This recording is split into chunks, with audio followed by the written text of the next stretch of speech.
So today we're looking at Genesis chapter 1 and verses 29 through 30. We're going to take a look at how God provides for his creation.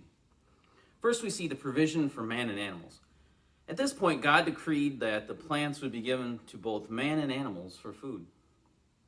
Everyone was a vegetarian at this point. Think about it. All the animals were only plant eaters. Mankind was a plant eater.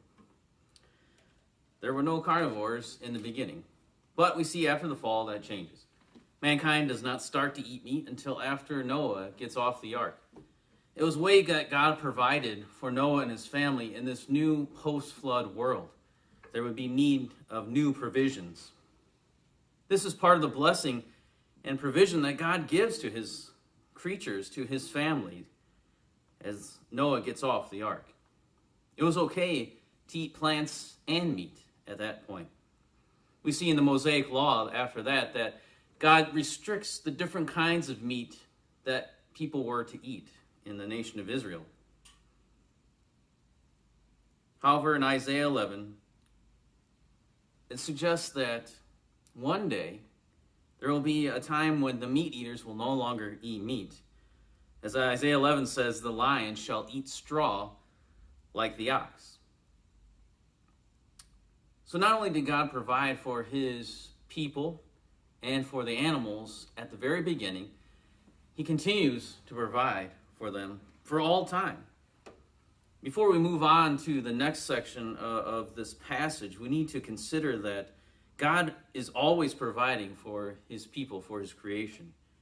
God is providing food to man and animals before the fall.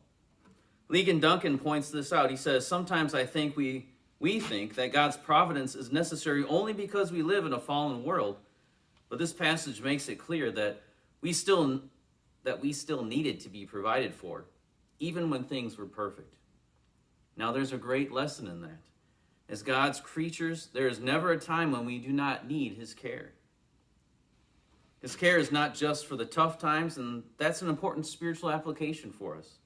All of us have a tendency to be very close to God, and very reliant upon him, and very trusting in difficult times. And then to forget about him when things are going smoothly.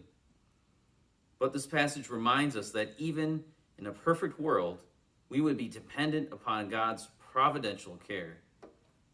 So we see here that God provides for his creatures at creation, after the fall, and for all eternity. That's an important thing for us to learn, and especially in days when we are confused about what's going to happen. We don't know the state of our country, what's going to happen in the near future. We're not sure how things will shake out. We don't know how our individual churches will look like after everything opens back up, after all this coronavirus stuff. And maybe in the few years down the road, we'll be thinking about, remember when the coronavirus happened?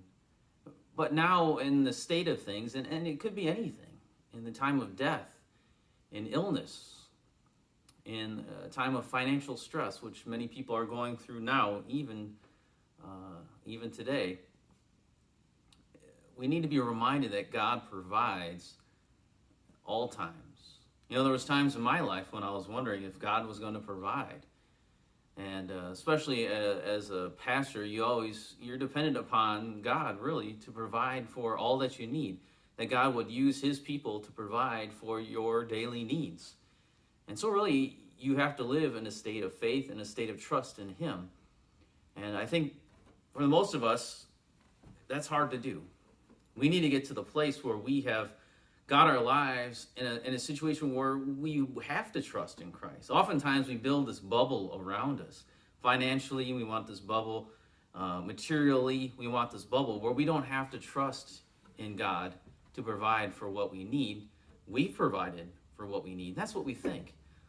And that's wrong. We need to live on the edge. You know, so many people in the past, so many of the heroes of the faith were those that depended upon God for everything that they need. I mean, George Mueller was a perfect example of this. I mean, this guy in London, in England, was providing for all these orphans through his orphanages, and he would never ask for money, but always would trust that God would provide for what he needed. He lived on faith. And he said he didn't have the gift of faith, but had the same faith that everyone else did. And God gave him what he needed and gave the orphans what they needed in the time that they needed it. And so an amazing lesson, amazing thing for us to remember is that God always provides. He provided from the beginning, will provide, he provided after the fall, and he'll provide for all eternity what we always will need and what we need even now.